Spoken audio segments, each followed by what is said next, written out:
세계 최대 시리얼 생산 회사 중의 하나인 켈로그 최고 경영자가 돈이 부족한 사람들은 저녁도 시리얼을 먹는 게 좋다고 말했다가 거센 비난을 받고 있습니다. 27일 영국 일간 가디언 등에 따르면 게리 필릭 켈로그 CEO는 지난 21일 CNBC 인터뷰에서 주로 아침 식사로 이용되는 시리얼이 저녁 식사로도 괜찮다면서 생활비 부담이 있는 가구에서는 이미 유행하고 있다고 언급했습니다. 필릭은 시리얼 가격은 항상 저렴했으며 소비자들이 돈이 충분하지 않을 때는 시리얼이 훌륭한 선택지가 되는 경향이 있다고 했습니다. 그러면서 시리얼을 먹는 것이 다른 음식을 먹는 것보다 비용이 적게 들 것이라며 저녁 식사로 시리얼을 먹는 것이 생각보다 더 유행하고 있으며 소비자들이 경제적 압박을 받는 상황에서는 이런 현상이 지속될 것이라고 예측했습니다. 그의 발언은 SNS를 통해 퍼졌고 네티즌들로부터 거센 비난을 받았습니다. 네티즌들은 필릭의 발언을 프랑스 혁명 당시 마리 앙트와네트 공주가 언급했다고 알려져 시민들의 분노를 불러왔던 빵이 없으면 케이크를 먹으면 되지라는 말과 다를 게 없다고 비판했습니다.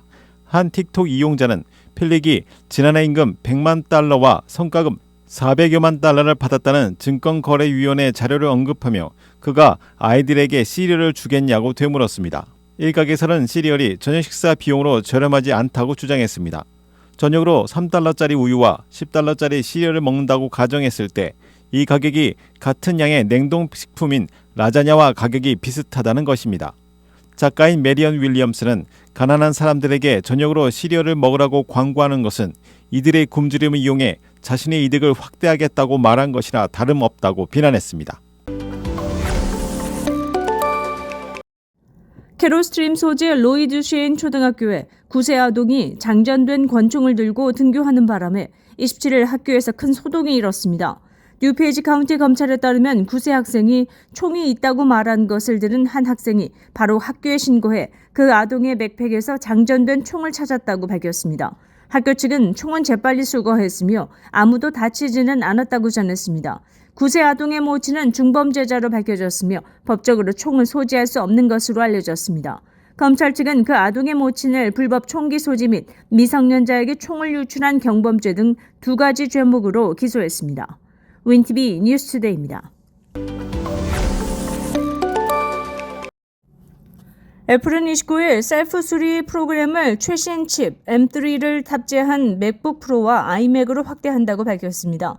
2021년 처음 발표된 셀프 수리는 아이폰의 일부 고장에 대해 이용자가 스스로 수리할 수 있게 하는 프로그램입니다. 애플이 순정품 부품과 수리 도구를 제공합니다. 이 프로그램은 애플의 아이폰과 함께 노트북, 데스크탑, 브랜드인 맥의 구형 모델에 적용되어 왔습니다. 그러나 지난해 10월 출시한 최신 M3 칩이 탑재된 전문가용 노트북인 맥북 프로와 일체형 데스크탑 PC인 아이맥에도 적용하기로 했습니다. 애플은 셀프 수리 프로그램이 기기의 수명을 연장하는 데 도움을 준다며 이는 이용자에게도 지구에도 좋은 일이다라고 설명했습니다. 이어 전자기기 수리 경험이 없는 이용자는 애플 정품 부품을 사용하는 전문 공인 수리업체를 방문하는 것이 가장 안전하고 신뢰할 수 있다고 덧붙였습니다. 애플은 그동안 아이폰 등 자체 제품의 수리에 대해 엄격한 자체 규정을 고수해왔습니다. 아이폰을 공인인증 업체가 아닌 사설업체에서 수리했다는 기록만 있어도 보증기간 내 부품 교환이나 수리를 거부하기도 했습니다. 애플은 2021년까지 수리센터의 수를 2배 가까이 늘렸지만 수리를 위한 번거로움에 대한 소비자의 불만이 적지 않았습니다.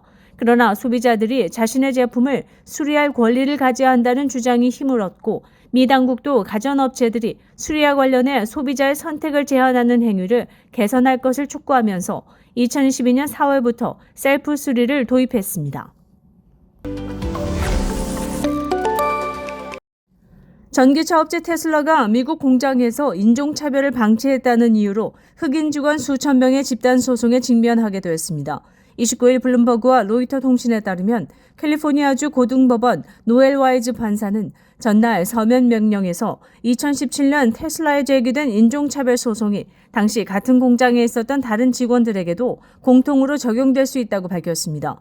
와이즈 판사는 테슬라가 캘리포니아주 프리먼트 공장 내 인종차별과 관련한 부당 행위를 알면서도 이를 방지할 합리적인 조처를 하지 않은 패턴 또는 관행이 같은 공장에서 일한 모든 흑인 노동자에게 공통된 문제이므로 이들이 집단 소송을 제기할 자격이 있다고 판단했습니다.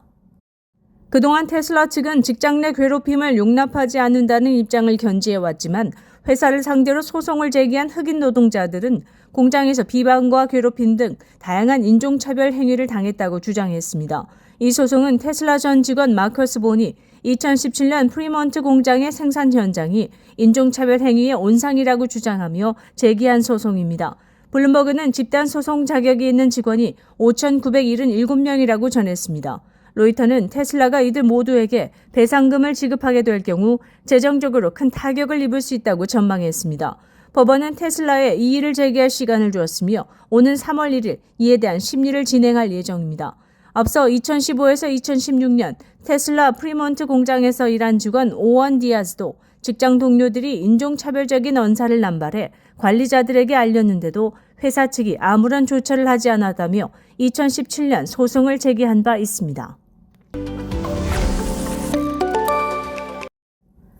오는 3월 19일 일리노이 예비선거가 성큼 다가오는 가운데 쿡카운티 판사는 일리노이 선관위원회에 도널드 트럼프 공화당 대선 후보의 이름을 뺄 것을 명령했습니다. 일부 유권자 그룹은 트럼프 후보가 의사당 반란 사건과 연루된 관계로 후보로 나오는 것을 막아야 한다고 주장하고 있습니다.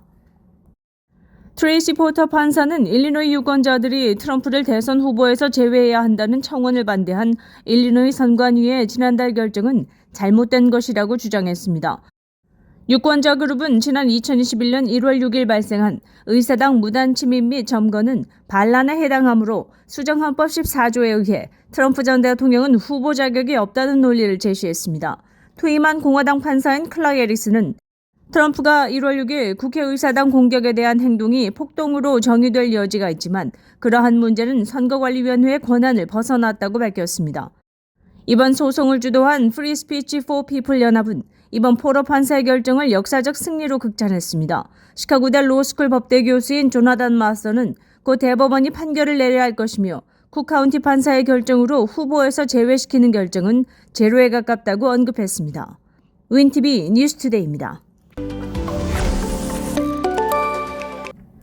케네디 고속도로 보수공사가 수년에 걸쳐 진행되고 있습니다. 보수공사 1단계 작업이 마무리된 가운데 2단계 공사는 익스프레스 레인 관련 1억 5천만 달러짜리 프로젝트인 것으로 알려졌습니다. 일리노이 교통국은 3월 중순 무렵 공사를 시작할 예정입니다. 특히 시카고 지역 날씨가 온화한 편이어서 기존 계획보다는 좀 빠르게 진척되고 있는 것으로 보입니다. 2단계 보수공사가 올해 가을경에 마무리되면 마지막 3단계 보수공사만 남아있게 됩니다. 따라서 케네디 고속도로의 모든 보수 프로젝트는 2025년에 들어서야 전부 끝날 것으로 보입니다. 윈TV 뉴스투데이입니다.